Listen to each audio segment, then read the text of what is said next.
So, hello, beloved souls, those of us who are just gathering. I'm so excited that you're here. Just so you know, on the bottom of your screen, there's a chat bar. And if something happens and you need to shout out a question or a comment, please just feel free to tap into that chat bar. Um, hi. My name is Janet. Some of you I know very well. Some of you I've not had the pleasure of actually meeting. And while we're gathering, I want to explicitly invite those of you who are already hooked in and linked up to take a moment and look around and make sure that you have some space for yourself for the next hour. Whether or not it's because the dog is barking and you need to let him or her out, or you got to close the door because the kids are running around. Whatever it is, craft a little space, a physical space, a real container for yourself so that you can, as much as is possible, take some time to be interested in you and into this topic that we're exploring today, and whatever brings you to the conversation.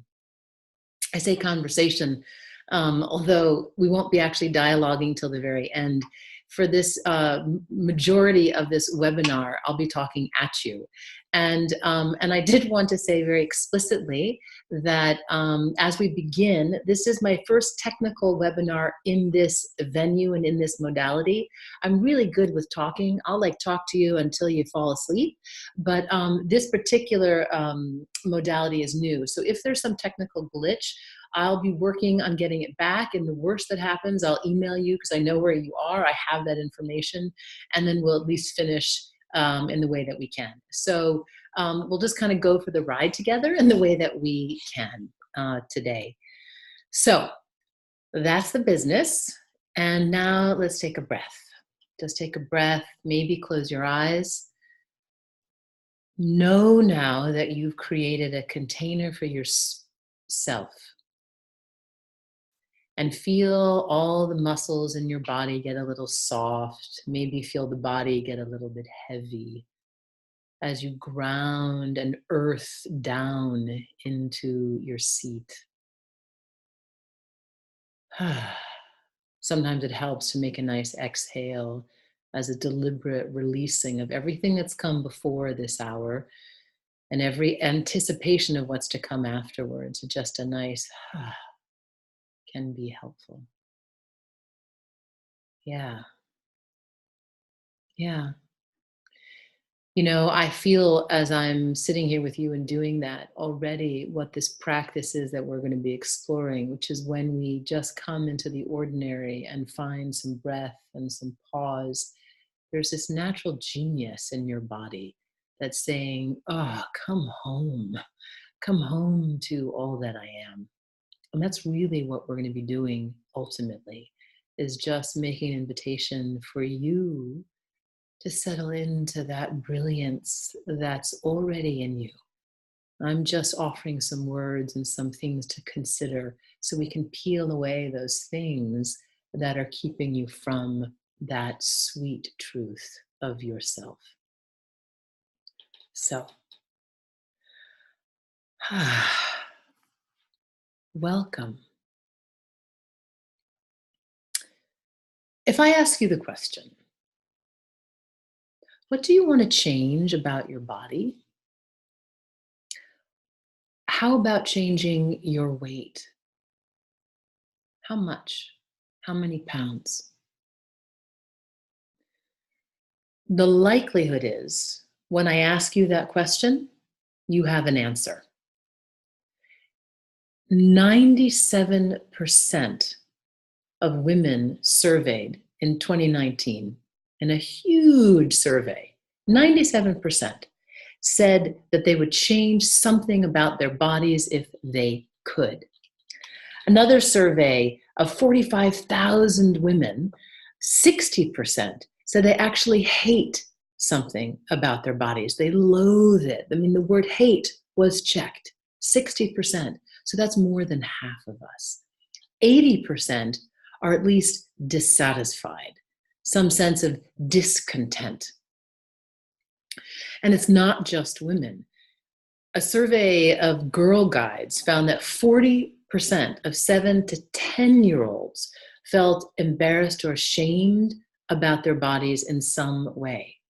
7 years old and feeling embarrassed about her body. And the majority of the thing that wants to be changed or there is a sense of dissatisfaction about is weight, how much we weigh. And so as we begin this particular webinar, this particular exploration, those of us who know me, or those of you who know me, know that part of my mission is to invite you into the perfection of yourself as you are. But the reality is that most of us begin our difficulty with our bodies with how much we weigh. And that's where we're going to be today, with that curiosity about weight. And by the way, speaking of those girls, that desire to be thinner also begins in grade school. So another study found that 50% of normal weight, meaning medical pediatric society definition of normal weight. So half of those girls between the ages of 6 and 8 said their ideal weight was lower than their actual weight. I mean, it's like we are steeped in this. We know this question of I really want to lose weight, right? I remember my own experience, my first like, oh my God, I'm too big, when I was sitting in assembly when I was 13 years old, and I looked down at my legs, and I noticed that when I relaxed my legs, my thighs spread. And I remember taking I was like almost in shock. I looked down and I was like, oh my God, they're so big. And I felt like my legs were spreading. I could suddenly see how the flesh moved outside from my knees. And it was if they had covered the whole chair and were spilling over it. Now, for the record, I, at that time, was probably a few pounds short of medical anorexia weight. But man, I saw my body and it was huge. I saw the way my skin and flesh took up space and I was mortified. That probably is around the time that I began to compulsively control what I was eating. I went through a period when I would only eat raw foods. This was before raw food was a thing, and this was in the early 80s. I don't know what, maybe that was like the carb thing in the runners at that point. But I had this sort of ritual obsession that if I only ate cold food during the day, somehow it would control my weight. So I started to ritualize how I was relating to what I was eating so I could then start to feel like I could control my size. And I wasn't the only one. I mean, all my girlfriends, we all could support each other. And of course, then we'd also go over, and I'll go into this, we'd also go over and have those moments of, oh my God, going to Brigham's, because it was Brigham's in those days. I don't even know if that ice cream place exists, but going to Brigham's and getting the quart of ice cream. And my personal thing was I'd get like the chocolate sprinkles, and I would go through the top quart and I would just like pour all the sprinkles, and I would, and I would have this ecstasy of taste, this sort of orgasmic relationship with, I think it was Oreo cookie ice cream and chocolate sprinkles. And then I would swing into the control and the ritualized cold food during the day so I could then interact with, again, controlling my weight. Right. So we know that 1/2 of teenage girls right now today have or have been on a diet of some kind. Okay. So if you're here in this moment and you're joining me on this talk because you have some relationship with your own weight, you are not alone. In fact, if you don't have some story now or in the past of how you relate to your size and the weight on the scale, you're kind of unusual. Get in touch with me and tell me how that's going, because you have some medicine for all of us. So, okay. So we live in a world that wants to lose weight just for fun, or not fun, I got online, I started doing marketing research about the weight loss industry, and I want to just share a little bit of these statistics so you know that we are like, oh my God, this topic is like pressing, right? Okay, the annual weight loss market grew 40%, 4% in 2018 from 69 billion to 72 billion in the United States. The total market is forecast to grow about 2% annually through 2023. And so the global weight loss market, simply the industry that is to teach us, to guide us, to inspire us to lose weight is $206 billion. Just for the hell of it, I was looking to see what the gross national product of different countries in. That is about the average of most mid-sized countries' gross national product. We as a world are spending on losing weight. Small curiosities, meal replacement, shakes and nutrition bars are worth almost 5 billion in 2018. I was also curious, the marketing site I was looking at pointed out that dieters want to eat clean now, eliminating preservatives, GMOs. This was all clearly designed to then draw more people into the marketing or to the teaching people how to get us to spend more money. Artificial flavors and sweeteners forcing the producers of low-calorie diet frozen entrees and diet companies to reformulate their foods. Diet dinner entrees is a $1.9 billion market. And here, what I want to use as our segue, as part of that marketing platform, there was a discussion of the 239,000 gastric or bariatric weight loss surgeries performed in the US in 2018, which constitutes a $5.98 billion market. And the number of surgeries is growing. The number of surgeries is growing, and the amount of money we're spending is getting bigger. So consider this $6 billion just in gastric surgery, these nearly 250,000 men and women who are actually cutting into their bodies to control how they relate with food coming in and out, has a 50% chance of success. 50% of weight loss surgeries gain at least a small amount of weight 2 years or more following the surgery. So these $200 billion in the general weight loss market, in all of this way that we engage at losing weight, one study found that 3 years after participants had conducted or concluded their weight loss meal plan program, 40% had gained more weight back than they had lost. Almost half of these $200 billion spent not only didn't keep the weight off, actually gained back more. 40% gained back more than they had lost.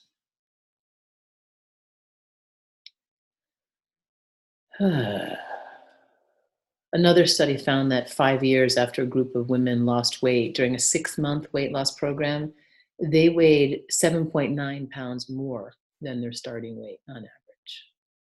So something's not working. Something's not working about the weight loss world, right? If we're spending the money and the resources to lose the weight, to get smaller, to somehow interact with our bodies in the way that our mind thinks they're supposed to, something's not working, right? Chronic dieting is actually associated with weight gain. 15 out of 20 studies of non-obese people recent dieting behavior predicted the weight gain. I mean, that particular study actually is really interesting. And we're going to come back to it because what it was looking at is this phenomenon of how we gain weight after we lose it, specifically that we gain it after we go into dieting programs. And they were looking at the science of how starving actually increases the hormones that we associate with appetite. Starving increases the hormones that we associate with appetite. So let's say it plainly. You starve yourself, you get hungry. You starve yourself, you get hungry. So I want to take a small pause here because some of you that are joining me in this today are actually on the opposite side of the spectrum. Some of you are interacting with your body in a way that perhaps you want to gain or you want to be comfortable with gaining weight. Perhaps there's a story of deprivation or malnourishment in your life. Well, I'd like to say something again about your exquisite body and your experience of it. And having once been pretty close to being clinically diagnosed as anorexic, and by the way, probably, oh, I know actually, gross or obese in terms of the medical definition. I want to speak to those of you who perhaps experience or have been on some spectrum of anorexia, that what we know about the malnourished body, the severely malnourished body, when we increase nutrients and calories into the body, depending on the severity of the deprivation, the body actually has to adjust its metabolic system and can create or have a response of actually metabolical disturbances. It has to do with magnesium and glycemic fat relationships. But as the malnourished body is actually taking the calories in, the body can experience dizziness and nausea, a sense of headiness, and a real physical, physiological response to actually trying to then tip the balance. So it's both sides of the spectrum. When we either deprive or stuff the body has systems in it that really want to come into normal. And that's where we're going today. We're going today into knowing the gold that your physical body, your physiological, lymphatic, systemic body really wants to be ordinary. It wants to be exactly what it is. That in fact, you have a natural weight, a natural way of being, your ordinary self that wants so much for you to be in that zone. And in fact, when you do the things of tipping yourself out of it, the body says, please come back. Come back.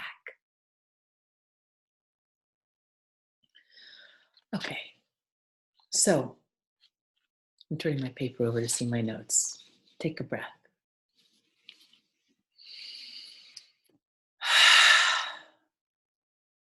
You know, one of the systems in the body is the brain, and how we process and hear information. The brain needs time to digest, just as the colon does, right? So we hear bits of information, we have experiences in our lives and in our moments, and we need time to process that without like thinking, okay, now I'm going to think about it, but actually just allowing all that beautiful system in the brain, your neurological system, to go, oh, click, click, click, click, click, click. So taking a pause and an exhale is almost inevitably a really useful thing to do.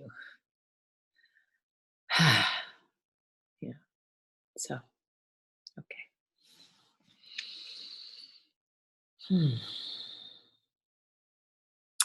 I'd like to talk just a little bit more about your gorgeous ordinary before we practice being in it together.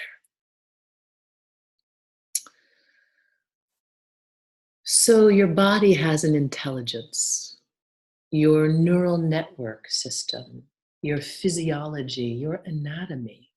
We don't have to get all spiritual and woohoo. We can recognize right now that you make sense, that your experience of your body makes sense. I want to tell you a little bit about something that maybe you already know called epigenetics. And it's this fascinating research about DNA and how circumstance and environment actually has an impact, not on the DNA sequence, but about how they change their appearance. So the organism changes in appearance, even when the DNA strand can be the same. What that means is that what happened in your DNA past, so you literally have your DNA, your genetic code from your biological mother and father, whether or not you have a relationship with them in life or you like them or not, there is a physiological connection to who they've been, right? And what we know is that who they've been is also the experiences that they've had. And this really incredible study about pregnant women who were near the World Trade Center on September 11th and had subsequent post-traumatic stress disorders. They were pregnant during the experience of the World Trade Center, experienced post-traumatic stress, and had the biochemical, the physiological, and the emotional stress response to that while they're pregnant. We know that a year later, they actually had abnormally low levels of the stress hormone cortisol in their saliva, and so did their babies when they were outside of the mother's bodies a year later. Now, what does that mean? There's deep studies about Dutch during World War II.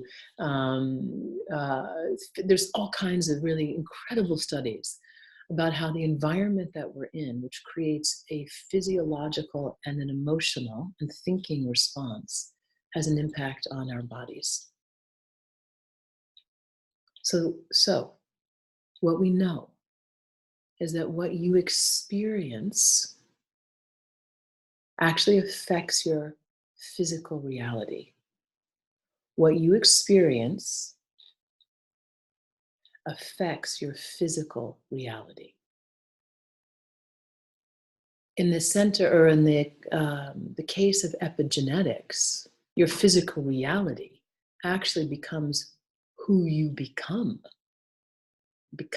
your expression of your DNA. This is just science.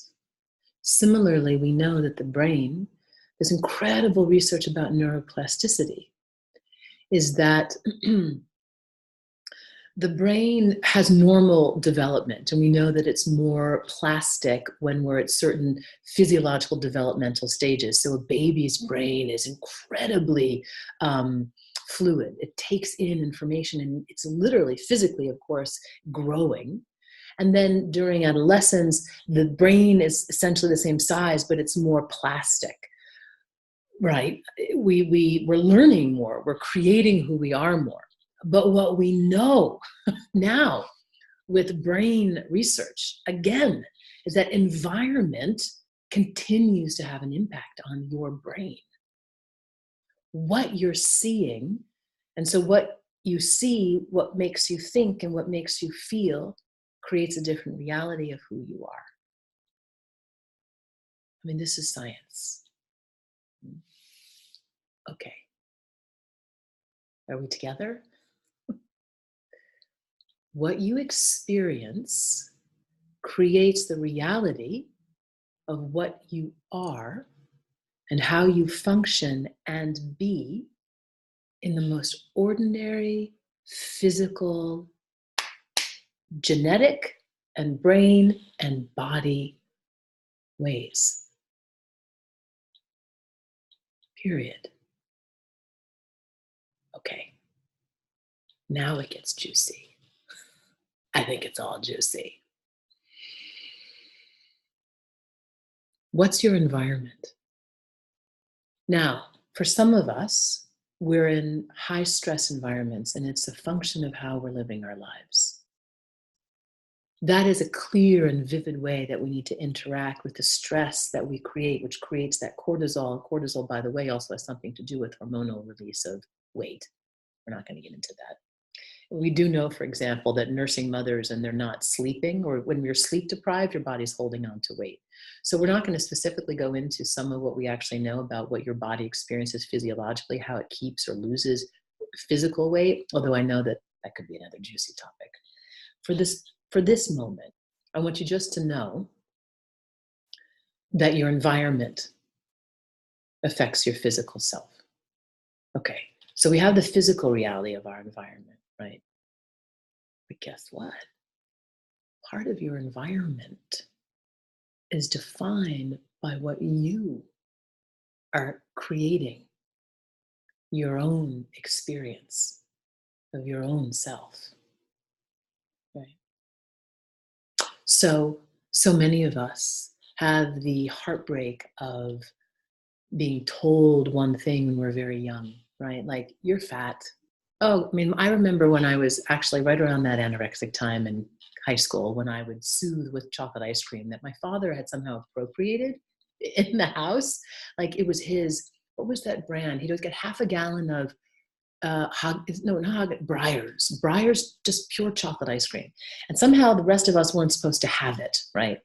But I think I managed to score some, and I went up to my bedroom, and I it was like I was home from school, and I remember eating the chocolate ice cream, and he came up to me and he said very soberly in the doorway, like, I like I want to insert the bleeping. But what he said was, ugh, it's so gross thing, but I said, you know, Janet, it's much easier to lose weight when you're young than it. I can't even laugh. It was so horrible. It was so bad. But he thought that he was really helping me by explaining to me that really at this young place in my life, it would be much easier for me to lose weight and stay thin, rather than wait until somehow I had moved into adulthood. Like, well, yes, we can talk about this too, but not right now. So I heard very explicitly, right, from an external source that actually, Janet, you're fat right now. You better lose weight. But man, it only took one time, and that voice kept going around and around and around in my head until I was probably, well, the end of the story around 40, when I finally shifted all this shit and changed. But the point is that we hear and we experience things externally, and we take it in, and then we create that reality in ourselves, right? And for some of us, it could just be picking up a magazine and seeing the thin person or the buff person or the fleshy athlete or whatever it is. We create some story in our own experience of how we're relating to ourselves, which then dictates our environment. So the thoughts. Oh, the thoughts. Another one of those surveys that I love, and there's so many fascinating ones, tracked women with a little clicker. And the invitation was, click anytime you have a negative self-thought. They found in this study of it was a huge national survey in England, actually. They found that women were averaging a minimum of around 13 negative thoughts, which translated to about one every waking hour, or 26 thoughts. I'm now forgetting the math because I'm remembering the other really good study, which just like, whoa, was 36 negative body thoughts per day. 36 negative thoughts about the body per day. That's about 3 negative thoughts about your body every hour, which, by the way, translates to 252 times a week. Women are thinking something bad about their bodies. 252 times a week, Your thoughts are attacking you. Your thoughts are attacking you. Oh my God. And of course, then we just add in the final survey I'm going to tell you about today, which is one survey in Self magazine, I think in 2015, was talking about women and their body image. And that while, and I got to look down because I can't remember the number for this one, 85% of women, of the 97%, right, who are hating themselves or not liking themselves, 85% actually felt that they should be more body positive than they were, which means that not only those 252 times a week is there the negative body talk, now add in the conversation with yourself that's saying, I shouldn't be having that thing. So just more reason to like beat up on yourself. Oh my God. Oh my God, just hearing it makes me exhausted. I'm gonna like put my head on the desk and like go to sleep.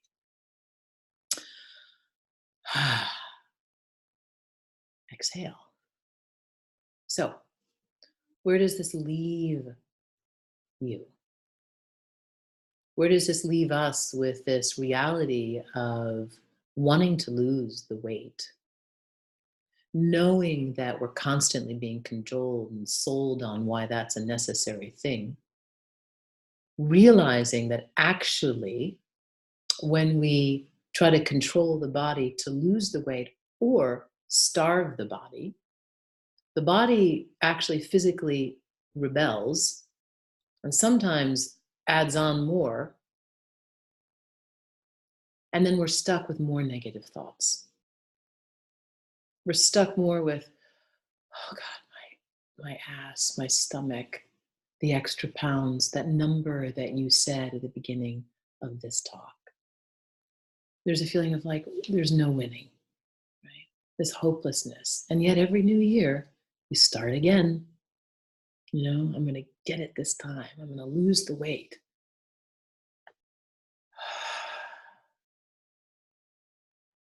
So what do? Well, we start by honoring your body. We honor the intelligence of your physiology and your anatomy. Right away, make a clear cognitive choice to consider the possibility that your body actually knows exactly how it wants to be, and how it wants to be is really vital. And feel healthy and full of energy and full of good stuff. That's actually the nature of your body. Ooh, cool. There's an idea. So let's do a small exercise right now, just for a moment. And if it feels okay, close your eyes. And now just imagine for a moment that you could smooth the dome of your skull, empty and white. And the next breath that you take in, breathe up into that empty white dome, a wave of breath. And then when you exhale, big wash out. Good, keep your eyes closed and do that again, my loves. Breathing in all the way up into the skull, now into your back, your ribs, your feet, your teeth, your fingers. Hold that. Just saturate your body with oxygen and then big breath, washing out. Good. And then just pause for a moment with your eyes closed, a smooth white dome of your skull empty and still. And as if you were 5 years old and I put a crayon in your hands and you had a big piece of paper, start to sketch in your mind's eye the skeleton of your head and spine. And then just trace your arms where they bend, and then down to your hips and feel your legs where they bend and land. And just that kind of easy curiosity of where your bones are in space. Start to check in, and then with that empty white dome of your skull, take a moment like you had just landed in a new world. And you've never been here before. And you're the whole team to explore the landscape, the hills and the valleys, the wildlife, the weather, oh, the weather. And start from the top of your skull. Just notice for a moment the sensations of your physical body. Maybe notice if you feel heat or a tightness or a heaviness, all the way from your scalp to the neck and the back and the belly and chest, through the pelvis and hips, the backs of your legs, your knees, calves, and feet. So we're going to stay in quiet for about, a minute. And the invitation is to keep your eyes softly closed, but your gaze on yourself in the ordinary physical experience of just what is, without layering on interpretation or evaluation. Just being curious about what you feel and what you notice in this universe of yourself. Begin, and we'll do that for a minute together in quiet.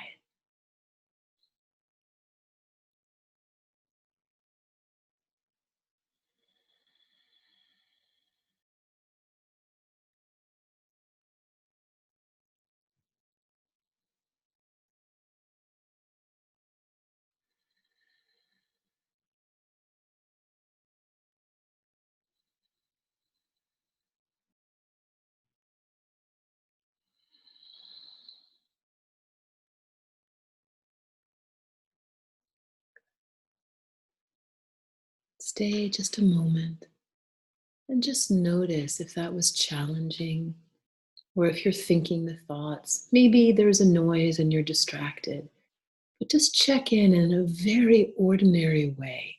Just be aware of what that experience was like. Just that. Hmm?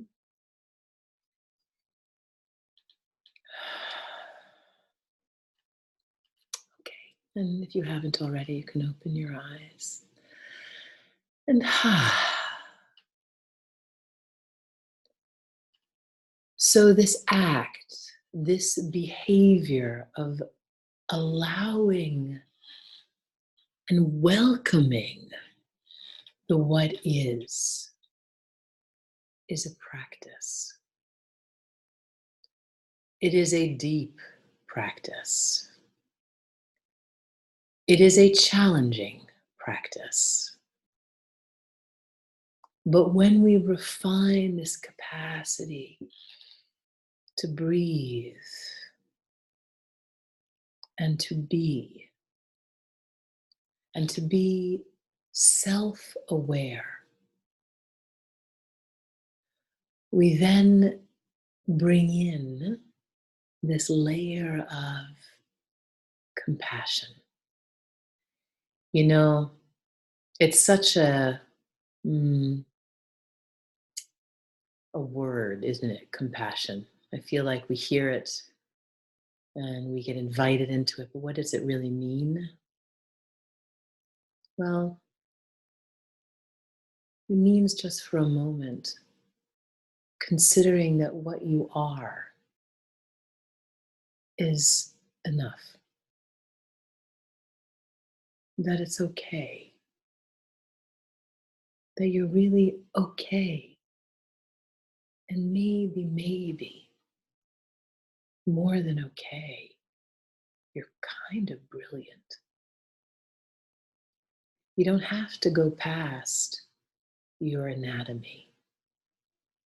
I like to call it your extraordinary, ordinary biology. And if you haven't read my book, I'd love to offer it to you at the end of this time because that's a whole chapter. Your body is whole. And that includes not just the size and the shape, but a condition, an experience of your physical truth.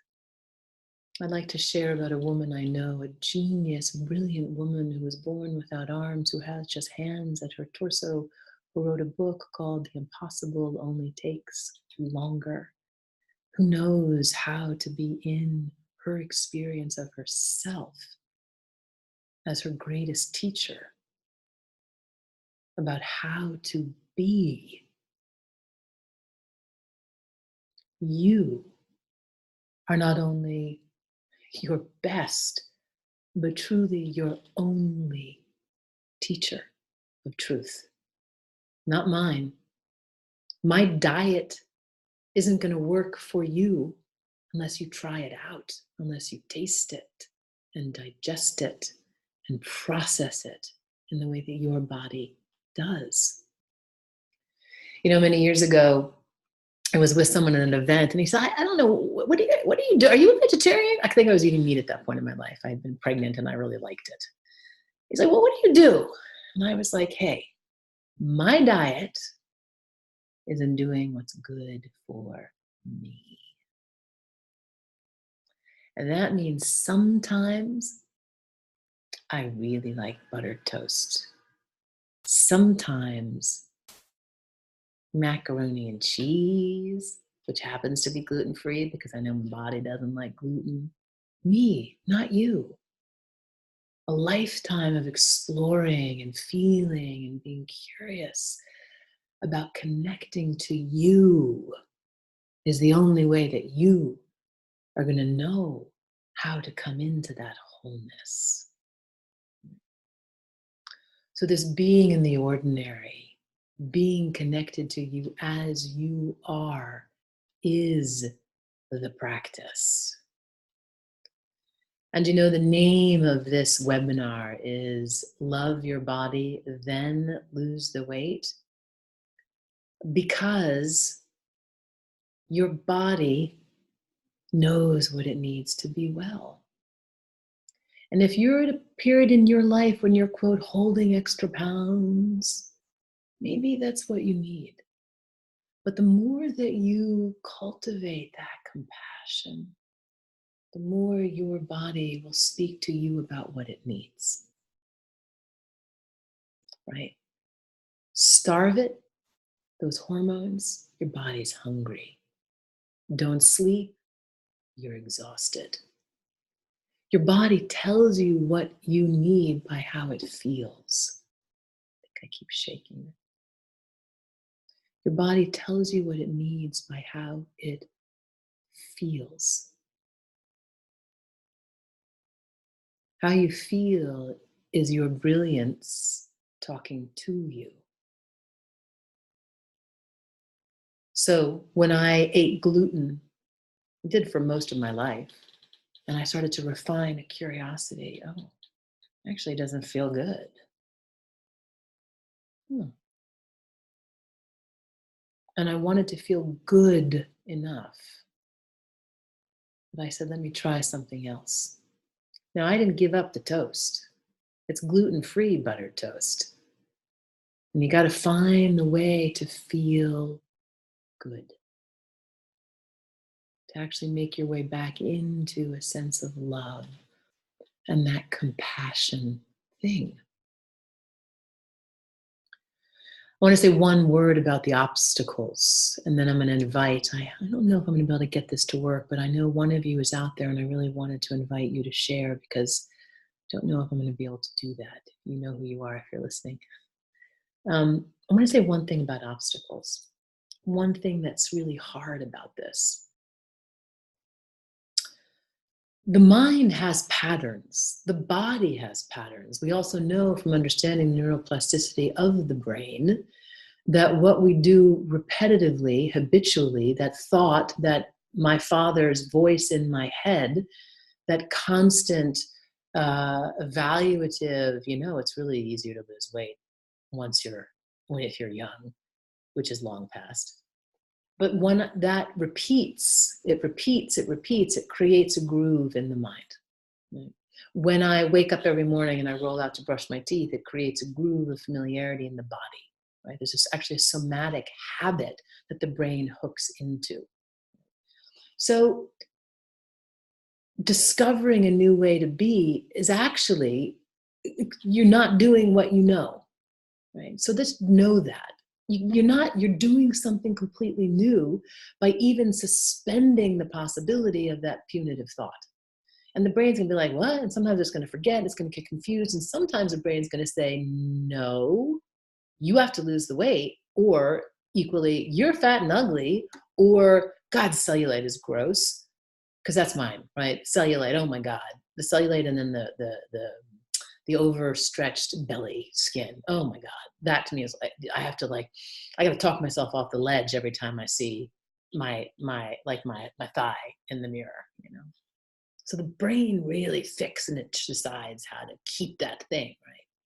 And we know, Joe Dispenza's work, those of you who worked with me or know this, know that the brain's function is to keep you alive, right? It's going to keep you, it wants you to be well, right? So it's going to do the thing that it did yesterday because it kept you alive. And so today when you wake up, you say, I'm going to see what it is just to be myself and connect to my own feelings, my own needs, my own longings, mine, not yours, not yours, Dad.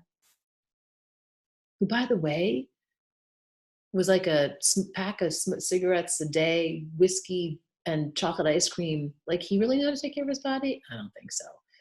But anyway, see, I'm still purging. I'm still purging the old stories. The brain wants to do what's familiar, right? So when you do this practice, it's going to be hard. And that's why it's helpful to have a place to go, a yoga class, a coach, a practice to hold you to the new way, to hold space for you, to try to be the different, And similarly, I want to say something too about that part of us that when we get interested in what we need by what we feel, right? That intelligence that's going to move us forward.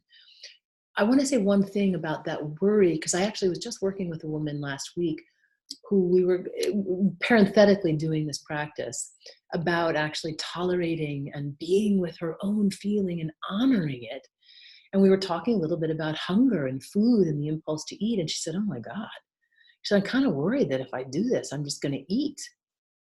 And, yeah, you might. Scary. The body doesn't just click, or I should say the mind doesn't just click into that clarity. But to get into the clarity of your wellness, you have to be with what is. You have got to tolerate that compassion the same way that you made space for yourself at the beginning of this hour, to care about how you are and how you feel and what is you.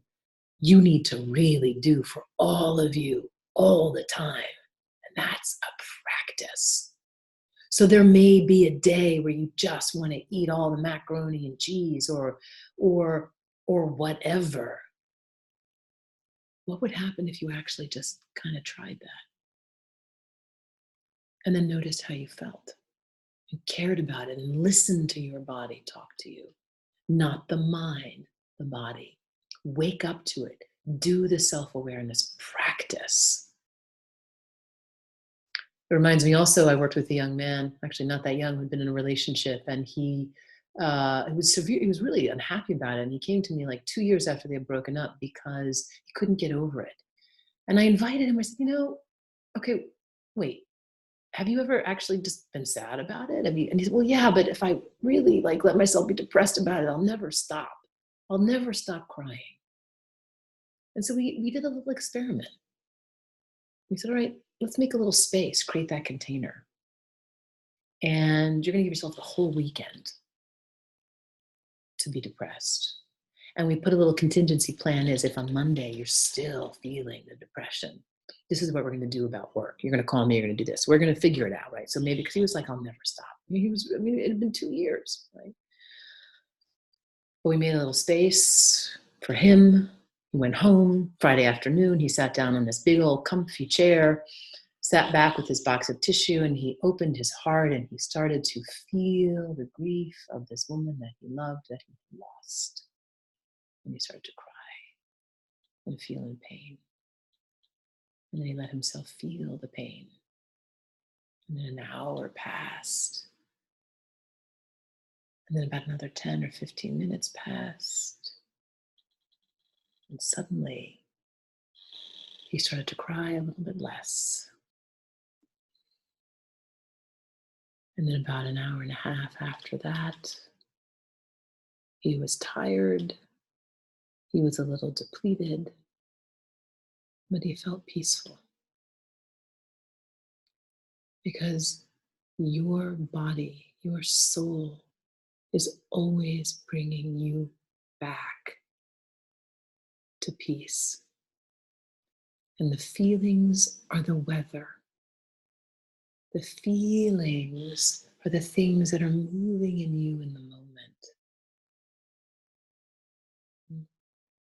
All of that beautiful, dynamic experience of yourself is not fixed. You, that wholeness, is always. That's your truth. So, yeah, some of the obstacles may be meeting some of the things that are really overwhelming and feel completely out of your wheelhouse. Maybe it's anger. Maybe when you sit and you pause with the desire to eat, or equally the desire not to be with and interact with how you are. Oh, there's a lot of resistance. And so you do the practice again. And you pause, and you exhale, and you witness.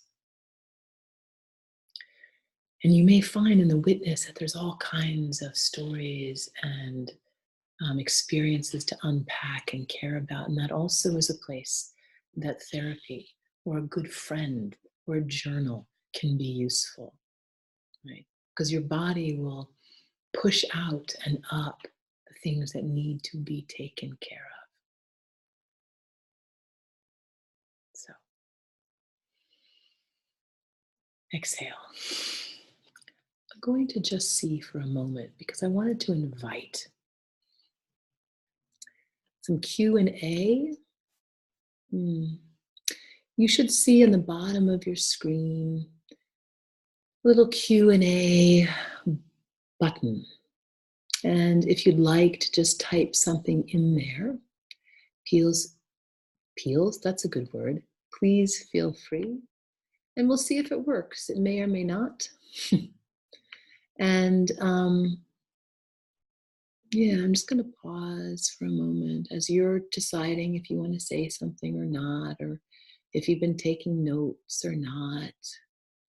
And I'm checking to see here if I can find my girl and invite her, because you know who you are.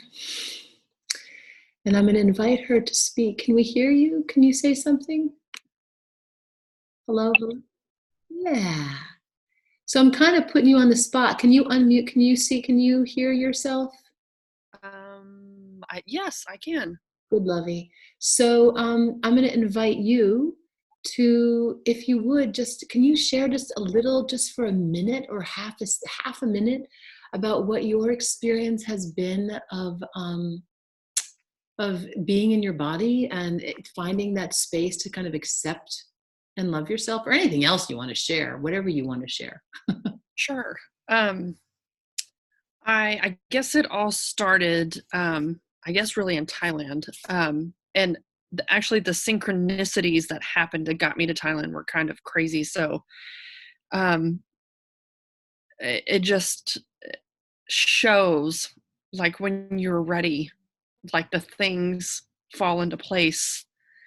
to show you the way, really. So I won't give away the exercise that we were doing in Thailand, but it was really about being in our body and feeling. And I'd realized in that moment, I had a complete meltdown, but I realized in that moment all the things that I had been holding inside, because I had this programming that I'm always supposed to keep it together and not let those feelings ever come out, ever, because crying was bad and feelings were bad. And I'd always been an athlete my entire life, and so I'd been thin. And last several years of with having children and just adding more things to my plate,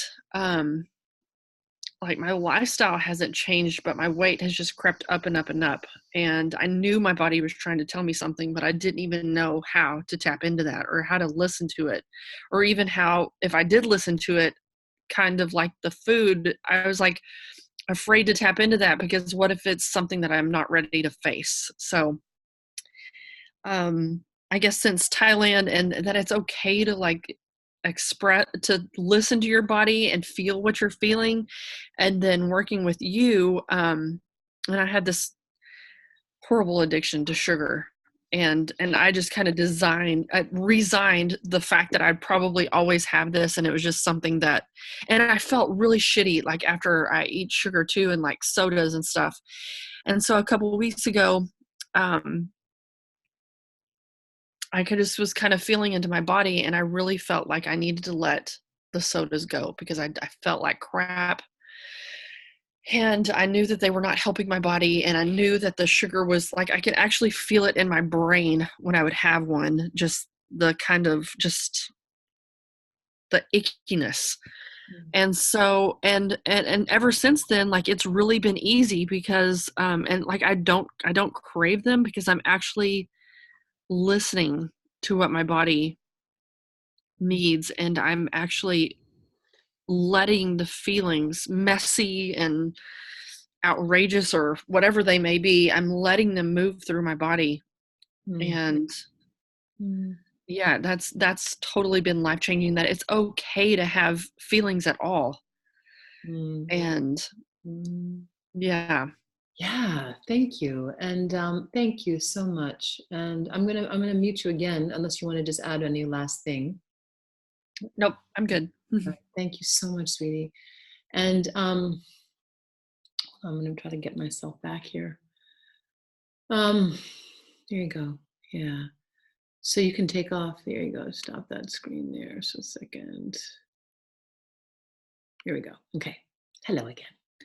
So one of the things that I was really touched by, and I really thank you for sharing your story, is that you actually also had, and I'm gonna, since you gave me the okay, I'm gonna assume it's okay to share that you actually you've lost weight since you've done this practice, and I just want to bring it around to where we began, right? That um, I weighed almost 200 pounds in college, and I weighed about 100 pounds in high school. So I did a lot there, and and it was only when I started to do this practice of tolerating and caring about the what is in me, and finding the compassion for that, that I tapped into this vitality and this clarity.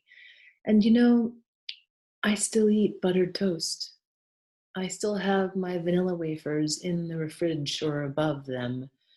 And I probably could still, quote, lose pounds, but I know that I feel good and I'm feeling better every day. And that's what I want for you. I want you to actually consider letting the stories from your mind go. Let's put the weight loss industry out of business and actually learn instead to find the body that we want by loving the bodies that we have. Get the body that you want by loving the body that you have. So, my loves, I think I'm 1 minute away from the end of this first webinar. It's so glorious to know that you're there. And I love you so much. And if you do want to work more with me, you are more than welcome to reach out. I'd love to talk with you if that is something you want to do, or to send you my book if you don't have it. And to encourage you to keep exploring. Find a friend, journal, but keep being interested in your own experience of yourself. Let your heart and your soul in your body tell you your next step, not this, you. So I love you so much, and have a really exhaling kind of day and night. And thank you for being with me. And big, big hugs.